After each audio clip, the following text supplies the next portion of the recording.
Cable Bahamas has always been considered the innovator. People can have confidence in Cable Bahamas as a mobile operator because of our past history. We've proven to the Bahamian community that we are in fact able to manage additional services as a telecommunications company. Customers expect the best from Cable Bahamas. The technology that we bring is revolutionary technology because we know that the Bahamian public, they deserve it, and Cable Bahamas is here to bring it to them.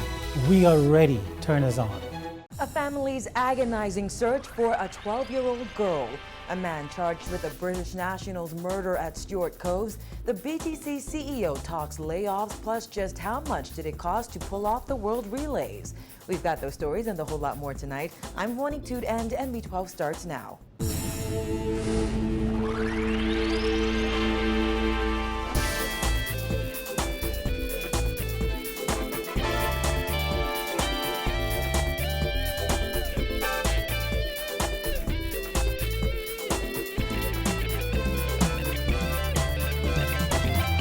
Topping news tonight, the family of a 12-year-old girl is praying for her safe return tonight, nearly 48 hours after she reportedly went missing.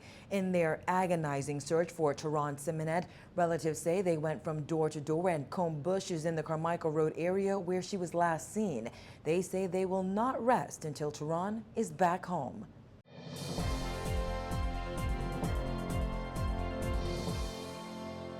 Never have I dreamed that this would have happened.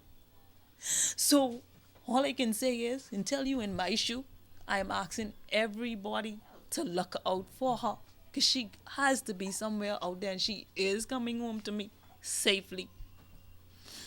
30-year-old Militia Richardson hasn't eaten, slept, or taken a bath since she last saw her daughter, 12-year-old Tehran Simonet, nearly 48 hours ago. Surrounded by relatives, the single mother pleaded for her only child's safe return.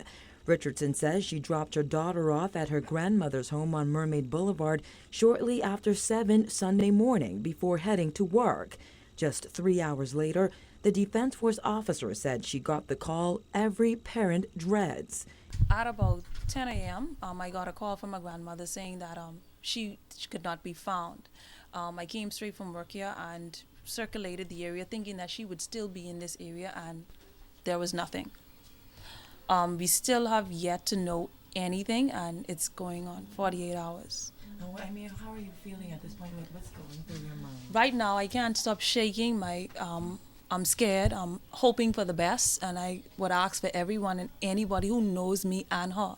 Anytime you see me, you see her. She is there. So this is not something that she would normally do. Richardson says the last relative to see Tehran was her father, Tarico Simonet, who said he scolded his daughter after he found her outside by the mango tree and urged her to get inside. Tehran's father says she came inside the house, but just minutes later, they heard the door slam. Tehran hasn't been seen since. We have been searching left, right, and center of Nassau. I don't know who, where, because we don't have a license plate number, but we're still looking.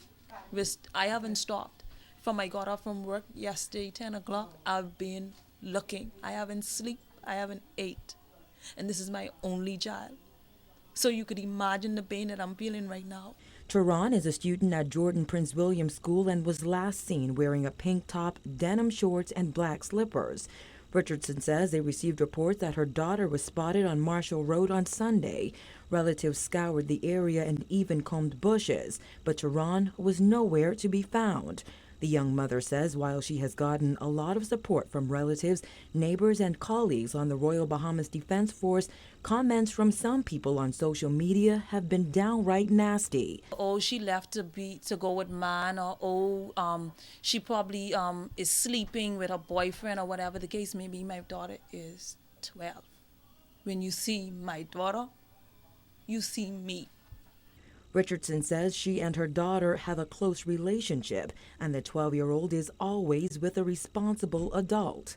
Me and my daughter have an open relationship. She comes to me on days like Mommy sit on my lap at the age of 12, kiss me. This is how my day went. Mommy, you wouldn't believe this person round over this, or this person round over that. And that is it. Is nothing hide or hindered from me with her. We have an open relationship. And she asked my opinion about everything, so I can't see to say that, hey, she went with a man. The single mother says she filed a missing persons report at the Central Detective Unit on Sunday. Head of CDU, Chief Superintendent Paul Roll, confirmed this, telling NB12 police have launched an investigation into the matter and are actively searching for Teron Simonet. Richardson sent this message to her 12-year-old daughter. Come home. Just come home the moment. Don't worry about nothing. Just come home. Call my phone. Call your Grammy. Come home. What is the sort of family relationship like between you? In other news, a 23-year-old man was charged in the magistrate's court today with the May 1st murder of a British man gunned down at Stewart Coves. Simone Davis has the details. 23-year-old Brian King Miller, wearing the black shirt and black pants, appeared before Magistrate Joyanne Ferguson Pratt this afternoon, facing murder charges. Miller was charged with the May 1st murder of Gary Vanowick, a British man and head instructor at Stewart Coves. According to police reports, around 10 that night, Vanowick, who resided in the Bahamas for a number of years, was at home on his sailboat near Stewart Coves when two men armed with handguns approached him and demanded cash. The men fired 2 shots, hitting the victim before fleeing on foot. Vanowick was pronounced dead at the scene. Miller, who was represented by attorney Muriel DeSeal, was further charged with armed robbery for allegedly robbing Catherine Vanowick of a gold chain, 2 gold rings, a gold bracelet, and an iPhone, all worth more than $7,000. In a separate incident, Miller was charged with the possession of a firearm with the intent to put fear in Javon Stubbs on May 8th. He was not required to enter a plea for either charge. 24-year-old Giovanni LaFleur in the blue and yellow plaid shirt and jeans was also charged with the May 8th murder of Luther near Excellis. He was also charged with 3 counts of attempted murder and was not required to enter a plea. Both Miller and LaFleur were remanded to the Bahamas Department of Corrections and ordered to reappear in court on the 14th of July for the presentation of the voluntary bill of indictment. From the Magistrates Court for NB12, I'm Simone Davis. And in other court news, a 37-year-old woman was charged in the magistrate's court today with conspiracy to engage in trafficking of persons. It is alleged that between March 19th and April 27th, Lakeisha Dean Folks and others smuggled a 26-year-old foreign woman into the Bahamas for the purpose of exploitation.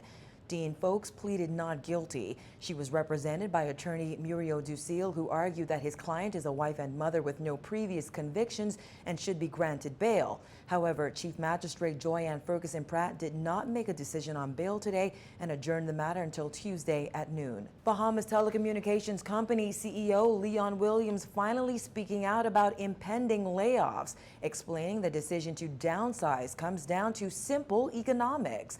Dana Smith tells us more. CPOU has charged BTC employees are catching eternal hell and called on the Prime Minister, as well as the CEO of Cable and Wireless, to intervene in negotiations for a new industrial agreement, which the union says has stalled. But the company's CEO, Leon Williams, says that's not the case. Well, that's interesting, because the union who said talks are going nowhere, signed off on 36 of the 56 clauses in the agreement. So if the talks are going nowhere, why would they have signed off on 36? That's my point. One point of contention for the union, pending redundancies at the company. BTC's voluntary separation exercise did not quite go as planned, with fewer than 100 employees accepting packages. BTC reportedly seeks to cut 150 jobs as it prepares for liberalization, and union officials claim they are in the dark and have no idea who will stay or who will go. Williams said he wasn't willing to divulge details of the VSEP process publicly, but he noted it's just business. BTC has to resize the company. They've stated that from a management perspective now for months. You cannot get into a competitive environment where a potential bidder stated that they would have 300 employees.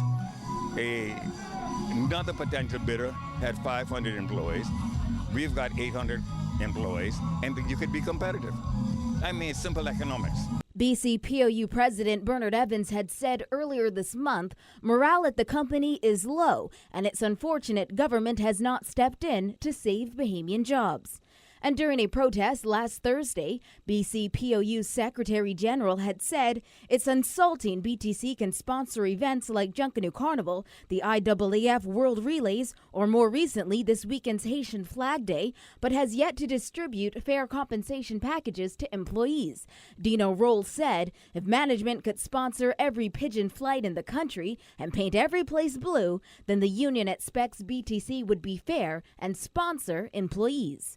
Well, Williams said BTC's sponsorship of major events has no impact on what employees are paid for their services. I had made a commitment to the Minister of Labor that I will not discuss in negotiating in public, but, you know, BTC pays people for jobs done. There's no way that we will disadvantage the employees, and so there has to be a happy medium for both. But the sponsorships of the IAAF and the sponsorships of our indigenous culture really bears no relevance to the negotiated contracts at all. Reporting for NB12, I'm Dana Smith. Still to come, how much did the World Relays cost? The details are after this break.